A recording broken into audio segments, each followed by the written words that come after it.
Dalam kehidupan sehari-hari, kita tidak selalu bisa menyenangkan semua orang. Terkadang, ada orang yang membenci kita tanpa alasan yang jelas. Situasi seperti ini bisa menimbulkan stres dan mempengaruhi keseimbangan emosional kita. Oleh karena itu, penting bagi kita untuk mengetahui cara menghadapi orang yang membenci kita tanpa sebab agar bisa tetap tenang dan fokus dalam menjalani aktivitas sehari-hari.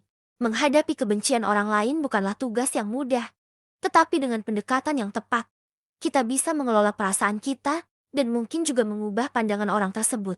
Berikut adalah 7 cara yang bisa membantu kita mengatasi situasi ini dengan bijak dan efektif.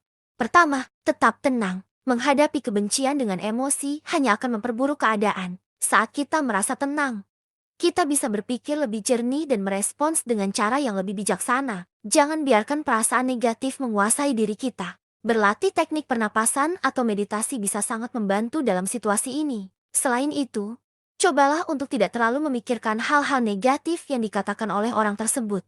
Kedua, cobalah untuk memahami alasan mereka. Terkadang, orang membenci kita karena alasan yang tidak kita ketahui. Cobalah untuk berdialog dan memahami apa yang sebenarnya terjadi. Mungkin ada kesalahpahaman yang bisa diselesaikan melalui komunikasi terbuka. Jika kita tidak bisa berbicara langsung dengan mereka, coba renungkan perbuatan atau kata-kata kita yang mungkin tanpa sengaja menyinggung mereka. Ketiga, fokus pada kebaikan diri sendiri. Alihkan perhatian dari kebencian dan fokus pada diri sendiri. Luangkan waktu untuk mengembangkan diri dan melakukan hal-hal yang membuat kita bahagia. Hal ini bisa meningkatkan kepercayaan diri dan membuat kita lebih kuat menghadapi situasi negatif.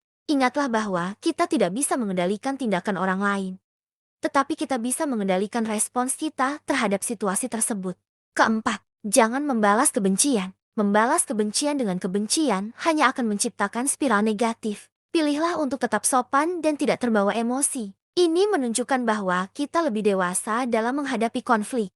Tunjukkan bahwa kita tetap berperilaku baik meskipun diterpa kebencian. Kadang-kadang, sikap positif kita bisa mengubah pandangan orang tersebut. Kelima, tetapkan batasan. Ada kalanya kita harus menetapkan batasan untuk melindungi diri sendiri. Jika seseorang terus-menerus menunjukkan kebencian kepada kita, mungkin sudah saatnya untuk menjaga jarak dan mengurangi interaksi dengannya. Pastikan kita tetap jelas dan tegas dalam menetapkan batasan tersebut tanpa terkesan menghindar. Keenam, cari dukungan dari orang lain. Bicarakan perasaan kita dengan teman atau keluarga yang bisa dipercaya. Dukungan dari orang-orang terdekat bisa membantu kita merasa lebih baik dan kuat dalam menghadapi situasi sulit.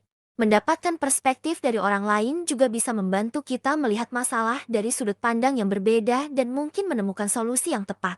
Ketujuh, fokus pada hal positif. Alihkan perhatian dari hal-hal negatif dan fokus pada hal-hal positif dalam hidup kita. Terkadang, membiarkan diri kita terlalu terbawa oleh perasaan negatif hanya akan merusak kebahagiaan kita. Lakukan aktivitas yang kita suka dan yang bisa membawa kebahagiaan. Dengan begitu, kita bisa tetap positif meskipun ada orang yang membenci kita. Menghadapi orang yang membenci kita tanpa sebab memang tidak mudah.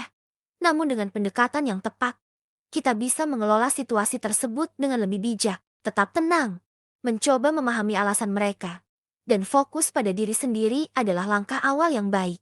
Ingatlah bahwa kita tidak perlu membalas kebencian dengan kebencian. Tetaplah menunjukkan sikap positif dan jika perlu, tetapkan batasan untuk melindungi diri. Dukungan dari orang-orang terdekat juga bisa menjadi sumber kekuatan dalam menghadapi situasi ini. Dengan begitu, kita bisa tetap fokus dan bahagia meskipun ada tantangan.